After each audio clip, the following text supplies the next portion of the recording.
Well, good morning, everyone. Welcome. My name is Aline Shurimoff, and I'm the Senior Vice President of Community Development and Engagement at the Minneapolis Fed. And I am delighted to have the opportunity to welcome all of you to an amazing armchair conversation on the barriers Black Minnesotans face in education and employment. We have 5 amazing participants today with very impressive backgrounds. So I'm going to tell you a little bit about each of them, and I want you to help join me in welcoming each of them. Kim Nelson, a retired Senior Vice President of General Mills, where she held positions in marketing and general management for nearly 30 years. Kim is also heavily engaged in community. She's on the board of the Northside Achievement Zone and serves on the advisory council of the Humphrey School of Public Affairs. Please also help me join me in welcoming Warren McLean. He's the president of NEON, the Northside Economic Opportunity Network, our partner in this event. With over 30 years of experience in finance, fundraising, strategic planning, and program development, Warren took the helm of NEON in 2018, bringing his conviction in the potential of entrepreneurs as a catalyst for community and vitality. Prior to that, he was in senior leadership at the Community Reinvestment Fund and served as president and CEO of the Metropolitan Economic Development Association, otherwise known as MEDA. Justice Alexs Pate, co-founder of the Page Education Foundation, established with his wife, Diane, to support Minnesota students of color pursuing post-secondary education. He also previously served for 22 years as an Associate Justice of the Minnesota Supreme Court. Also join me in welcoming Neel Kashkari, President of the Minneapolis Fed, one of the Federal Reserve System's 12 regional banks.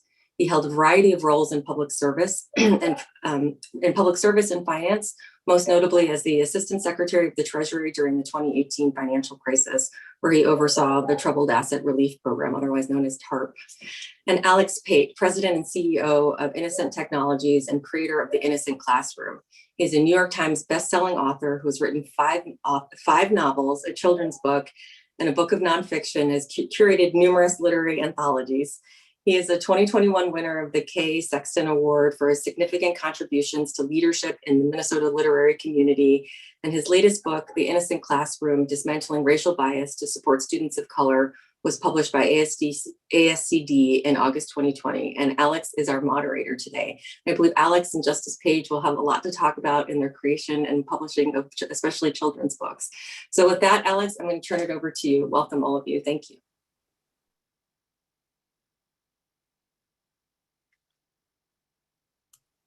Thank you, Aline.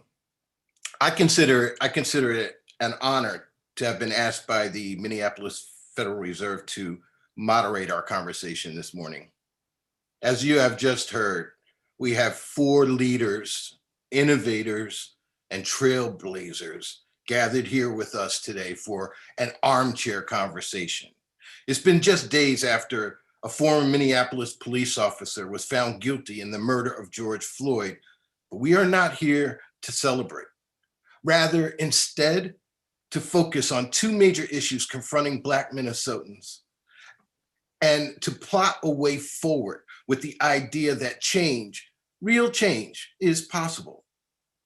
In my mind, we are here to talk about equity and social justice for Black Minnesotans. And in any conversation about equity and social justice, it must take many, many forms. The inequity and disparity that exists for Black Minnesotans must be addressed in a multiple of ways, and in my opinion, many contexts.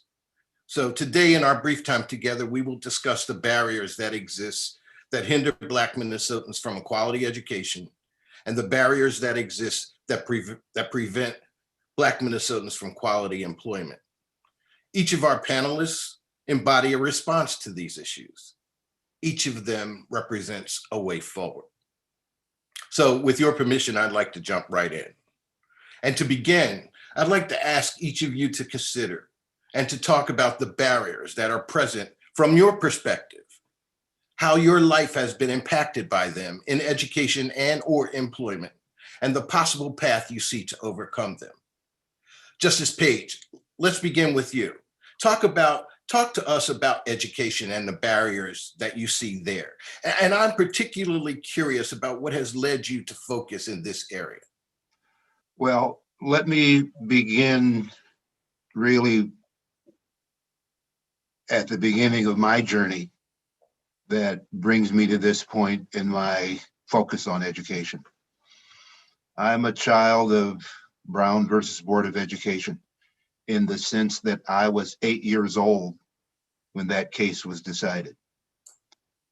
I lived in a world where state-sponsored segregation, particularly in the area of education, was the norm.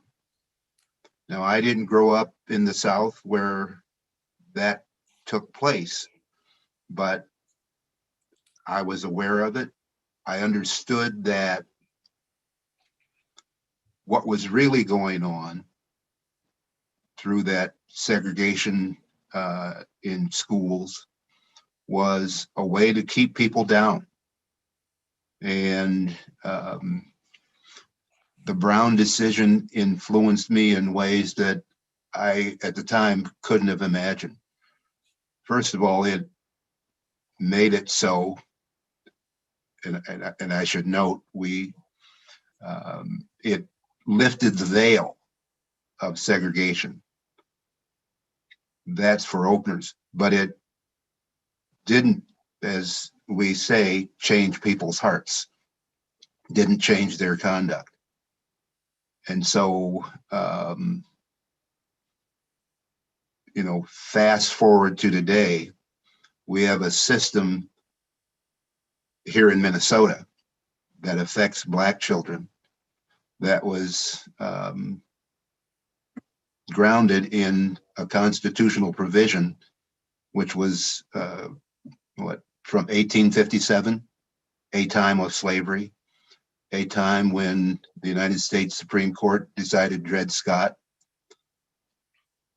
Those who had been imported as slaves have no rights, which the white man was bound to respect. That's the context of our current Constitution. And quite frankly, our current educational system has that as its foundation. And it systematically and systemically leaves Black and brown and indigenous children, and quite frankly, poor white children behind. So those are profound barriers there. That, I mean, it's a philosophical barrier that exists there. And so how does that play itself out actually in a classroom setting, for example? It's philosophical, but it's also practical, because we have created policies and the norms that we have set for our educational system are designed, spring from that foundation. Let me see if I can put it this way. We have a system that provides for adequacy. We have an adequate system that's good enough. And so if you don't learn the way that everybody else learns, the system will leave you behind. Yeah. And to the extent that for Black children, and quite frankly, for all children individually, if you don't fit the norm, if for some reason, whatever that may be, your background, your experience causes you to learn in a different way, this system doesn't care. So can you just, in a very brief moment, tell us how you see moving forward from this place? Well, I think we have to fundamentally change the system. We can't fix it. We've been trying to fix it for years. We talk about, we can tinker over here, we can tinker over there. That's not going to get us anywhere. So what's the fix? Well, I think we have to give children an individual right, a constitutional right, so that they get an individualized education. So that the education meets them where they're at and helps them grow, Yeah. not finds them and then tries to force fit them into the system that we have. Yes. If we can do that, and I think we can, then I think we open up a whole realm of possibility for all children Yes. to achieve their fullest potential, to become their highest selves. Yes. And I know that you use the word quality, that they receive a quality education in the context of that. We, Neel and I have proposed a constitutional amendment, which we think will be the catalyst to get us to that educational system that prepares all children for the future. And it's give them a fundamental right to a quality public education. And, I talk about public education because while we might like the idea of making private education available to public school children, that's not going to happen because there are far too many public school children. You can't reach them all. And so we've got to focus on public education. Yeah. And by requiring quality for the individual, mind you, for the individual, I think we can finally get at some of these, what we call unacceptable disparities, yet they're disparities that we accept every day. I agree. Thank you. We'll come back. There's a way in which I wanted us to have enough time to contextualize even more the individual experience with these issues. And if we have some time, we'll come back and explore that a little bit more. But Neel, I saw you nodding your head a lot. And I know that this is your partner as it relates to the amendment. But tell me more about you and the way in which you interact with these questions of barriers in education, and how your role as president of the Fed here, how does this bring you here? What is this all about for you? Well, thank you, and great to be with all of you. It's an honor for me. For me, let me just start, like Alan started with his own life. Let me just start with my own life for a moment. My parents were immigrants from India. We were not a remarkable family. And yet my parents knew how and had the resources to make sure that my sister and me got a good education. And because we got a good education, every door of this country has been open to me. The key was that education.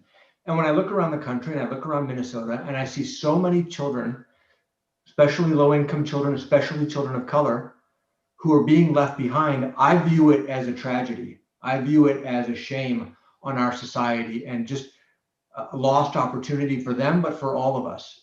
Now let me talk about my role at the Federal Reserve. Congress has assigned the Federal Reserve two goals, one of which is a stable economy, the other of which is maximum employment, as many Americans and as many Minnesotans as possible, gainfully employed, participating in our economy, contributing to our economy. Well, the single most important determinant of anybody's success in the economy is the education that they've got. And so if we are going to continue to systematically leave behind African-American children, children of color, Native American children, and low-income children in Minnesota, not only is it a tragedy for those individuals and their families, it is holding back our economy and our competitiveness. And so for a whole host of reasons, I'm in this conversation. I'm partnered with Justice Page to try to bring systematic change. And that means, as he said, changing the foundation of our democracy, changing our Constitution so that every child in Minnesota, every Black child, every Indigenous child, every child has a civil right to a quality public education. We think this can be the catalyst that breaks through all the barriers. And the last thing I'm going to say, Minnesota, I'm new to Minnesota. I moved here 5.5 years ago. Minnesota loves to tell itself it's wonderful. It loves to tell itself that we really care about equity. Do we really care about equity as a state? If you look at our track record, don't look at our words, look at our actual track record. The answer is no, it's all talk. And I hope we can use what's happening in the country now to change that and make it real. Well, thank you. So let's move on. And again, we'll be back. And I want you guys, as we get deeper into this, to simply volunteer comment and conversation as we progress. But Kim, I'm curious about, I saw you smiling when Neel talked about the perception, the way in which we project what it means to be Minnesota and Minnesotans, and this whole idea of fairness and equity. So tell me about your experience with barriers and the way this all works, and any ideas you have about moving forward and dealing with some of these issues. Sure. Well, first of all, I want to echo both Justice Page and Neel's message that all roads lead through education. You know, everything I've done, the fact that I'm here with you today rests on the educational foundation that my parents were absolutely determined that I should have. And, you know, it's not possible to drive these other disparities out without creating that equitable education. So I'm a very strong supporter of the Page Amendment. And I think it's the way to catalyze the system and to sort of shock the system into rethinking what we're doing. These generations of children that we are literally just not committed to. We don't care as a state. That's the fact of what we are delivering, these educational gaps. As far as Minnesota's, I was smiling at Neel's comment because, you know, I think many of you may have seen University of Minnesota Humphrey School professor Sam Meyer's article in the New York Times. I might drop that into the chat later. If you haven't, you must read it. But it is this narrative of the two Minnesotas and the complacency of white Minnesota for sure, that we have been this bastion. Our self-speak is we are this bastion of equitable liberalism, progressivism. This is the story we tell ourselves. And there are, I'm not as harsh as Neel in the sense that there are things that Minnesota has done over the years to earn some of that, but we've been resting on our laurels. You know, so we did establish this property tax system to try to equalize funding for schools, but it wasn't enough. You know, we do have this regional tax sharing system to try to distribute the benefits of growth, but it's not enough. We stopped and thought we had it nailed. You know, we have a great public transportation system that's interconnected, but not quite enough for those communities most in need. So that's the problem, I think, is that white Minnesota has not fully understood that the difference between the truth and the reality on the ground and the self-speak that we have been satisfied to tell each other. And I think that it's really been this steady drumbeat of police violence, visible evidence your eyes cannot deny.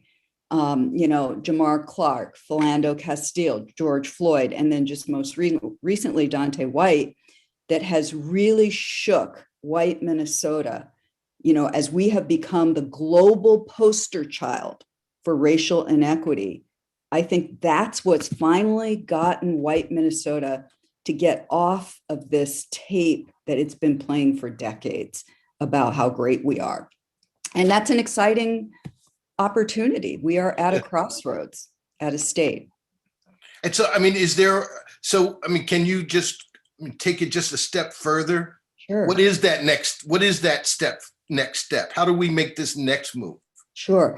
I think one of the most exciting things I'm seeing on the ground is this powerful initiative gaining momentum known as the Alliance of Alliances. And it's a combination of Black-led organizations on the ground coming together with an agenda, a perspective on, you know, how do we close these gaps in public safety, education, housing, employment, you know them all, healthcare, infrastructure investment. There are 8 different areas. And then I'm seeing the business community, you know, we're talking greater MSP, we're talking the Minnesota Business Partnership, which is made up of the state's largest Fortune 500 companies, and greater Itasca Group, all coming together and getting behind this agenda. And that is the thing that is most giving me hope, this effort to name these systemic barriers that now white Minnesota is understanding. Black people have been talking about systemic barriers for a long time, but white people have persisted in thinking of racism as an individual act that one individual perpetrates on another versus a system of policies and practices that keeps one race down. And so I see this initiative of dismantling these barriers, identifying them and dismantling them as a really powerful initiative that I think I'm hoping can really take us to a new place. Thank you. And Warren, I mean, I saved you for last because on some level, your work in the community that has to do with building an economic energy, an economic force is one of the ways in which I'm guessing you see us driving ourselves out of this reality and contributing in a larger way to the response to some of these issues. What are the barriers? How do you see these? Tell us a little bit more about your life as it relates to these barriers and what led you to NEON and the work that you're doing with community entrepreneurship and business development. Well, first of all, I want to thank all the panelists.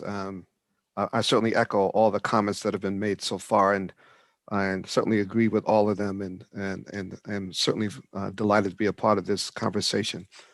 My own background is that, as Kim said, there was an emphasis on education, and as President Kashkari said, there's an emphasis on education in my family. I grew up in Harlem, which is an all-Black community.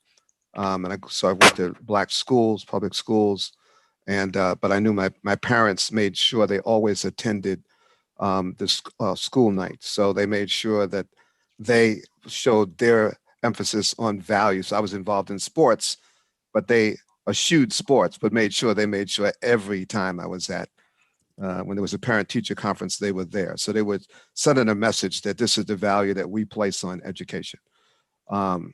With respect to business, it's critical to have that ability to process information and to be able to handle contracts, bids, and apply for opportunities. And if you don't have that education, you cannot do that successfully. One of the things that we found actually during this pandemic is there's been a huge digital divide in terms of our clients not being able to access the PPP programs or the EIDL programs simply because they aren't able to overcome and deal with the technology. And that's a digital divide. And that is hugely problematic if you're going to take advantage of these programs that were designed to benefit our businesses. But, many of them weren't able to scale that barrier. And so, and we had to actually intervene on a very hands-on basis. In some cases, we had to take people's, EIN numbers, social security numbers, process the documents for them.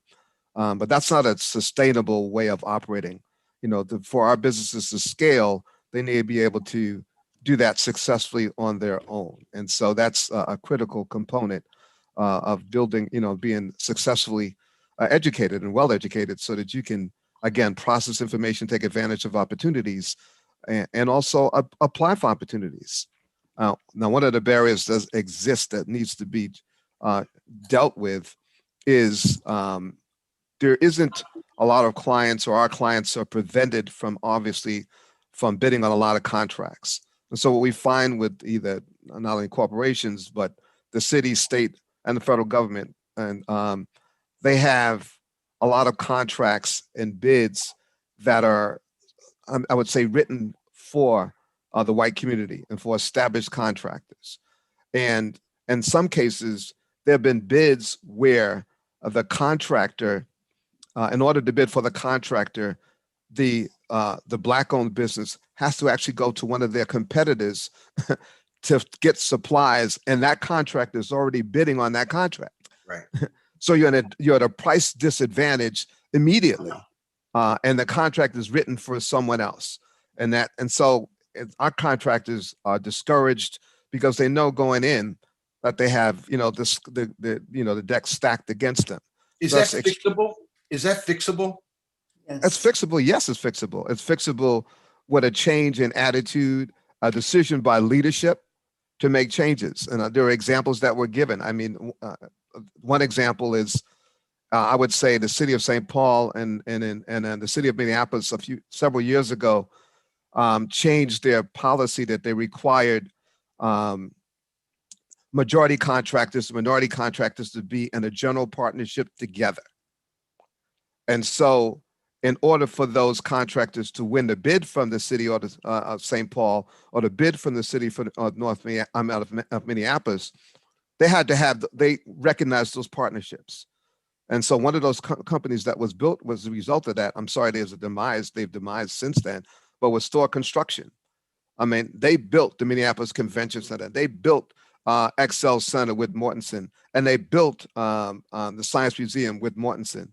And so that allowed them to scale, but they got access to contracts. But that decision was made by, at that time, the present mayor, Norm Coleman, and at that time, the present mayor of Minneapolis, Sharon Sells Belton, because they built the convention center. So those opportunities that can be had if there is an expanding of opportunity and a recognition that you have to have Black and brown business owners participate in those contracts. And those are decisions because they own the jobs.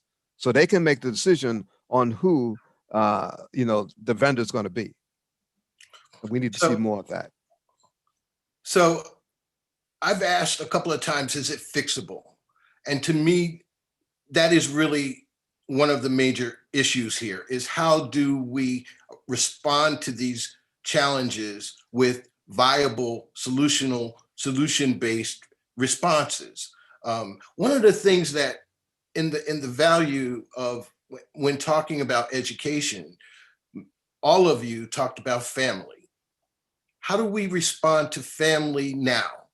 Not in your generation, not in the world you came up in, but family as it relates to valuing education and rebuilding that into a community framework? Or does it need to be rebuilt? Is it already there and it's just being held down, inhibited by the depth of the racial bias and inequities that are built into the system that we exist in? Kim? Yeah, two things. One, I just wanted to echo Warren's comment about access and how important that is for our small minority entrepreneurs, and particularly in construction. There's a woman, her name is Nawal Noor. She runs a Black female construction company. Can you imagine that? Who knew? But what I wanted to add to Warren's comment is that the companies themselves can take action without being required to do so. And I want to lift up Target for asking Nawal's company. They picked Nawal's company to rebuild the Lake Street Target after, the riots created that damage. And I'll drop a link to that story. And it's a fantastic story of the power of the business community to say, no, we're going to do this right because we know what we need to be doing. On family, I wanted to lift up how important family support is. And family is whoever is living and loving and taking care of children. Let's just start there. Families in our community are under tremendous stress and trauma, particularly in this moment post-COVID and with the police violence and, just the general rise in crime in many of our Black neighborhoods. And I think organizations like the Northside Achievement Zone that are literally walking alongside families as we go virtual, helping them with solutions, laptops and service for internet, and helping that one-on-one support take place in order for families to stabilize and create homes where children have the possibility of learning. You're not going to learn very well if the night before, you heard gunshots in your neighborhood. So I do think that the family support is a really important piece to, sort of addressing these issues. I think it is. Neel, I was just about to come to you. I was curious about how you felt about this in relationship to the amendment itself. Well, thank you. Let me just say I completely agree with what Kim just said. You know, organizations like the Northside Achievement Zone are doing such important wraparound work to help the family, help the child succeed. But I want to just caution us on one point, which is Alan and I often hear from people who say, it's not the education system, it's the family. Families are broken. Families are dysfunctional. You must first fix those families. That's why I brought this up. That's exactly why I brought this up, to debate, to debunk that idea. It's nonsense. Yes, families matter for all the reasons that we've talked about. But if you compare how Minnesota is doing with some other states, we are way badly trailing several other states, many other states, in how well we educate low-income children and children of color. And those states, they still have poverty. Those states, they still have families that have challenges. And yet their education system is taking those kids and having much better outcomes for those kids. So families are critical. The wraparound support of organizations like NAS are critical. But NAS is fighting uphill when the system is stacked against them. So that's why Justice Page and I are so focused on trying to change the system itself so that organizations like NAS can have the wind at their back instead of fighting against them to help those families, help those kids succeed. Can I just jump in here? Please. You know, this notion and what Neel and what Kim have said about families is critical. Indeed, my family is what, you know, got me to where I am. My parents knew and understood the value of education. They understood that it could be a tool that I could use to have a better life than they had, that would allow me to achieve my highest self. So families are important and family involvement is critical. But the argument that we have to fix families first is really an argument that these children can't learn. That's what's really being said. Right. I hear you. And that's just wrong. No, I resonate with that very much. I spend time in schools and classrooms across this state, indeed across this country. And, you know, when I'm in a classroom with first and second, third graders, whether they be black or white, rich or poor, all those kids are curious. They want to learn. We simply aren't teaching them. And we haven't, the system, as I say, doesn't meet them where they're at. You know, if the suggestion that because a child can't learn because, you know, things are tough at home, there's abuse at home, there's violence in the community. Well, those are all obstacles and barriers, no question. But how do we teach them at where they are so that they can grow from that? And we don't even try in terms of our educational system. The system doesn't care. Yep. One of the things I know, I'll be right there, Warren. One of the things that we do at Innocent Classroom when we enter into working with a school in a classroom is one of the first things we do is limit, if not erase and eliminate, the urge to blame family for the challenges in the classroom. There's just no reason for that. Families do require a lot of support and assistance, et cetera, as Kim and you all have said. But the process of education family is not the hindrance there. It is the system and the way the system embraces our children. Go ahead, Warren. Well, I agree with the importance of family, and that certainly can't be denied. But there are issues that are systemic and that are structural. I have my daughter taught at first grade for 9 years in South Minneapolis, and she had mice feces in her classroom every day. Okay, that is not acceptable. That would never happen in a suburban school district. It just wouldn't happen. And it wasn't fixed. I'm not talking about an occasion. I'm talking about the way the school functioned. That is structural, that is systemic, and that has nothing to do with family.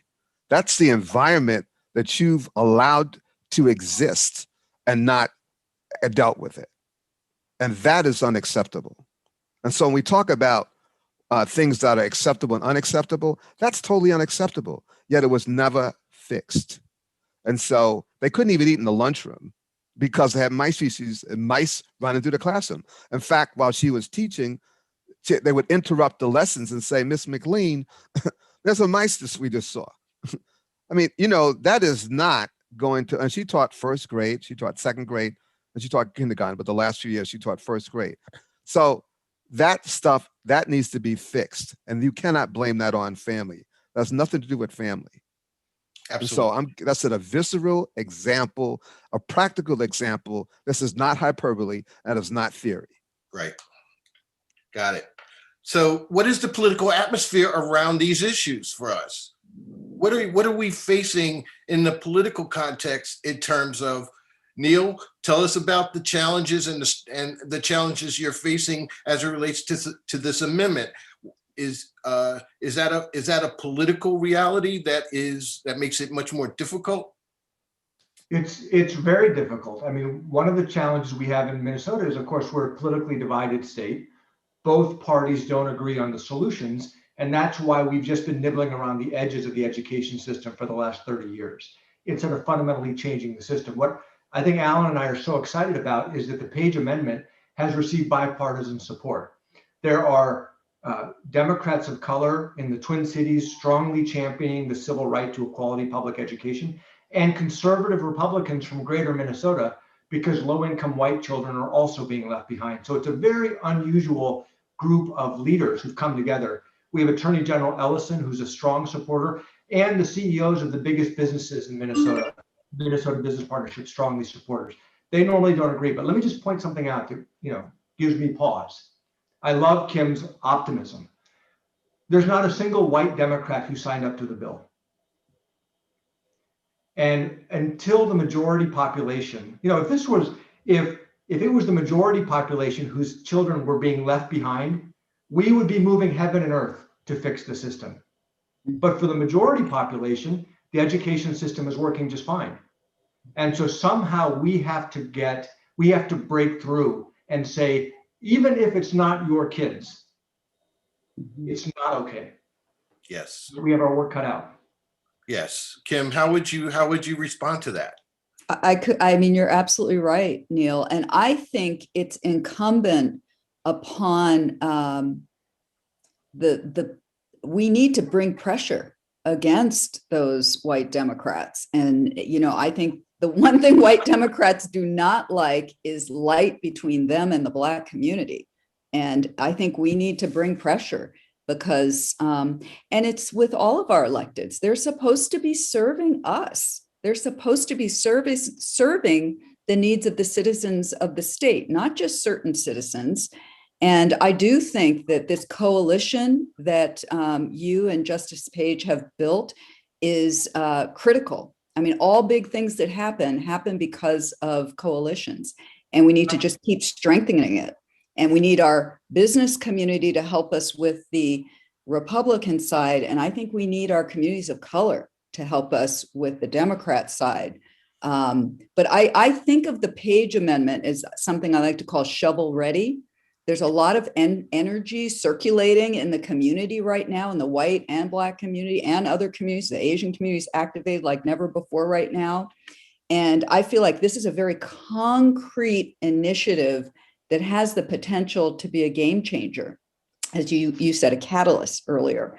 And I think this is something we can right now. We don't need to go do research. We don't need a commission to spend 6 months thinking about it. We can all get behind it and say, yes, this is our stake in the ground. This is our global response. This is the spotlight. The eyes of the world are on our state right now?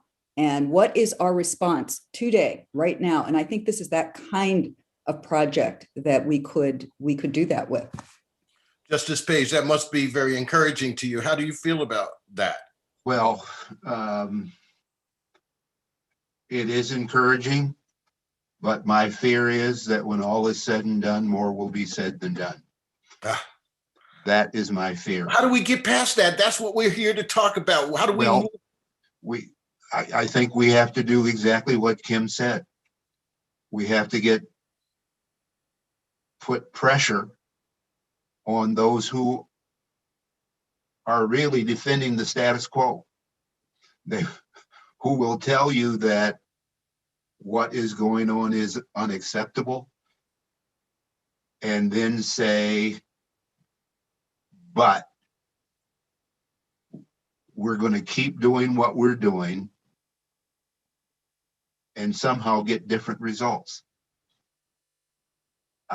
We just have to bring pressure to bear. I mean, that's the only vehicle I know.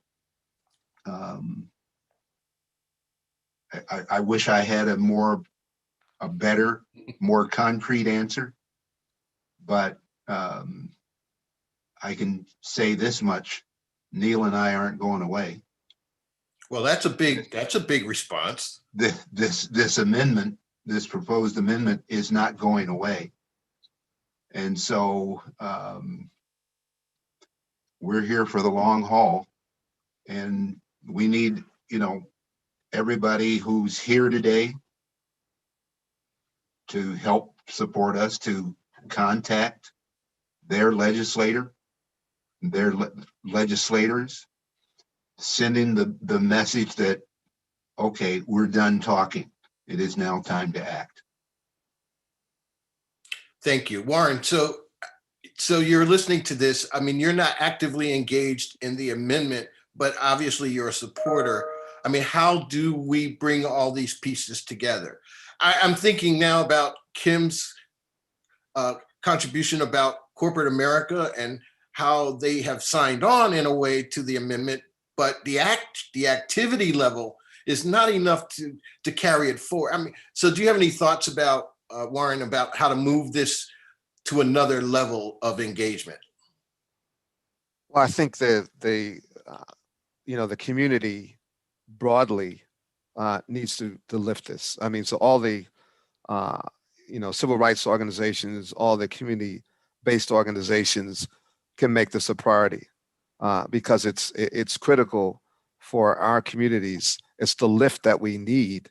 Obviously one of the major lifts that we need to change things. And I know that our business owners are very concerned not about just building things for themselves, but really building the wealth and the legacy of their community. Yes. And so they're all actually trying to reach back and make sure that their children, their youth, and their community has a better future than they have.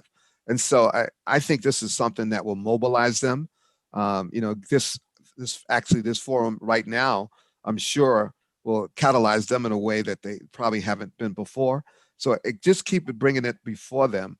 And also, as we keep pressure on the business community as well, because this is really political will. This is not, Right. This is not an insurmountable problem. This is actually political will. And as Kim said, the world is looking at us right now. We got to decide whether we want to be champions of change or whether we want to be, failed in this moment. And I think this is an opportunity. It's a litmus test for us Minnesotans to see if we can really change the future. And we have that opportunity. This is in our hands.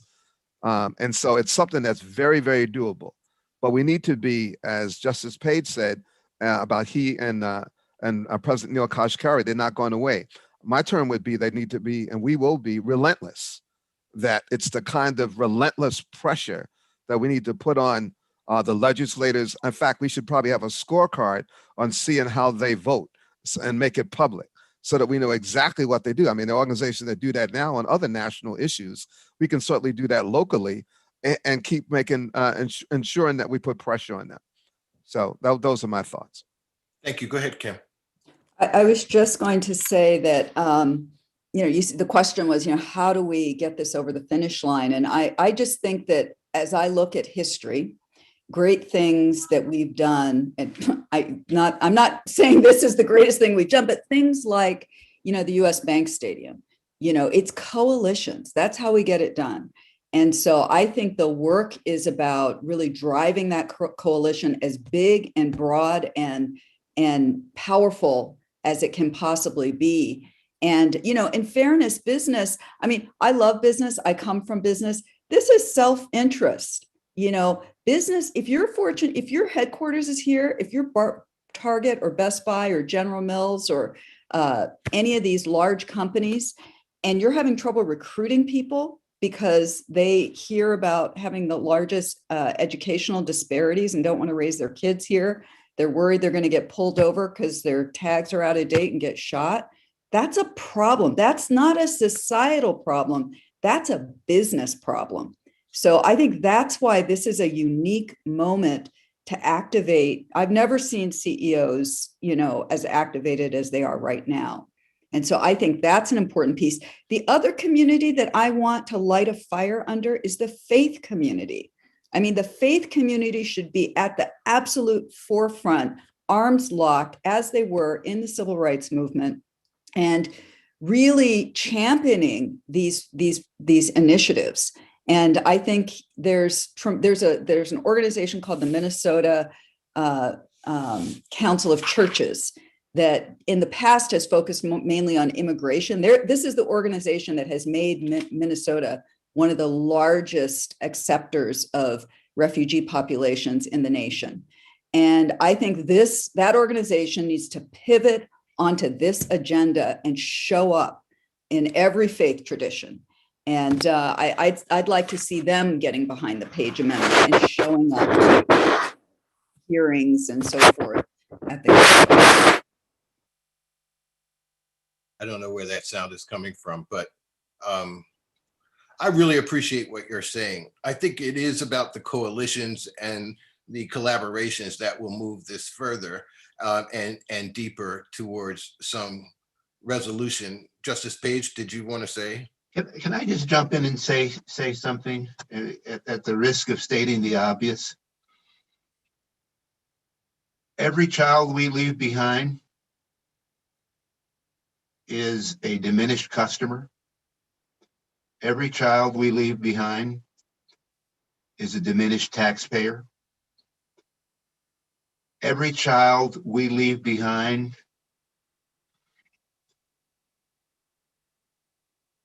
there is an increased likelihood that they become a burden on our society. And at some level, for me, this is also about justice. Economic justice, racial justice, social justice. And quite frankly, also connected to and inextricably linked to criminal justice, Yes, health justice, housing justice. We talk about the policies and practices that have gotten us here.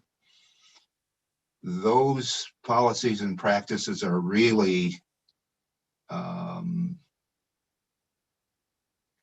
vestiges of the foundation upon which our education system is built. On their face, they may appear to be race neutral. And so it's easy to say, what else can we do? This policy is not based in race. But because of the foundation that it's grounded in, it has a clear and obvious racial impact. And the challenge is, how do we start to untether ourselves from that discriminatory past? the first piece of that is understanding that it is based on that discriminatory past. What's happening is grounded in that. Your beginning, when you began, you talked about the history, the beginnings of all of this, how deep this goes. When I brought up the question of family, I was actually thinking about how deep racist and racial bias and all of that is built into our system, and how it does impact housing, it impacts education. I mean, just all the things that we've talked about. So is there, and I think this is one of the biggest questions, this is not just about the amendment, but this is about how do we extract this depth of distortion about racial differences from policy, from politics, from our daily lives? Is there a way, is this too much to ask for, that we can think about a world in which our children are not afraid of the world around them because of race, and where we can move freely and pursue our dreams and hopes freely? I mean, you know, my mom, I was thinking about this all along. I've written about my mom in books. She would throw books at me and close the door, and I couldn't come out until I read books. I mean, it became a thing with me. And so obviously I became the writer. And so just how, I mean, and that was her way. So I've written about that as an Underground Railroad, like books and education as a modern day contemporary movement away from the challenges of race and racism. But is there, I guess I'm looking for a sense that we all can agree that we are simply in a place on a movement towards something greater and better. Can I just, you know, you say it's not about the amendment, and you know, let me just see if I can articulate this. Our current Constitution, and whether you want to look at Article 13 of the Minnesota Constitution's Education Clause, the entire Minnesota Constitution, or the United States Constitution. Right. Grounded in the intent of our founding fathers. And I note they were all fathers. We have the ability to be the founding fathers and mothers of the future. Yes. To define what that future is. Thank you. Through changing our Constitution. And I mean, this goes beyond the realm of education. It encompasses all of this. I get your point. We have the ability to be the founding fathers and mothers of the future. Why would we not want to be given the nature of our founding documents? I think that was a really wonderful correction, because I negated the actual answer to the question. Part of what you're saying is the amendment is the step into the new and into the way in which we construct the change for a better future. You know, so quick, can we have about 5 minutes? Can we just go around? Kim, do you want to? Sure. Yeah.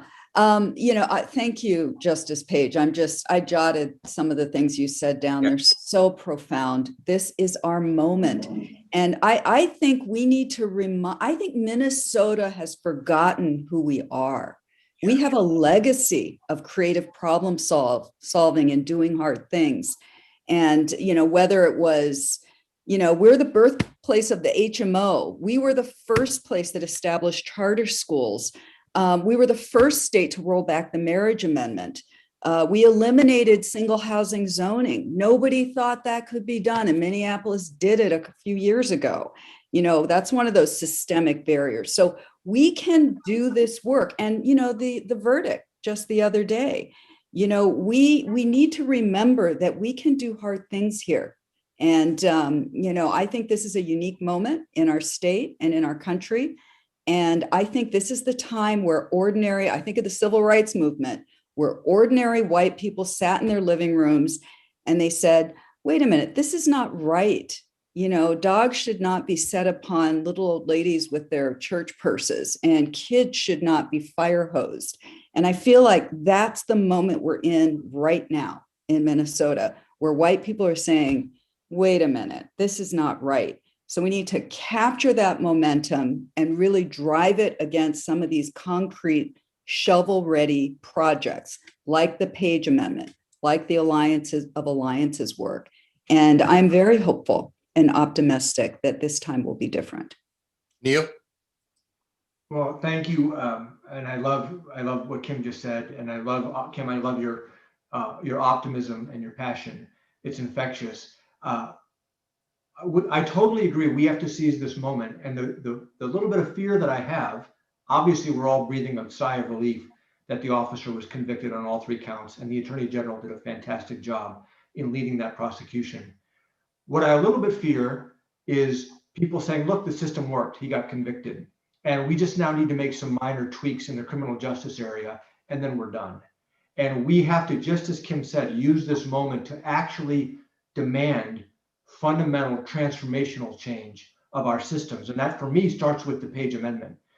Alan and I don't think the Page Amendment is going to solve every problem in our society, but it is the most powerful tool we have, just as Kim said, that is shovel ready, ready to go, that can lead to transformational change of something that is at the foundation of our society. And that's our education system. And that's why he and I and so many others are spending so much time getting the message out. So just I want to say thank you to all of the participants for joining and letting me be with you today.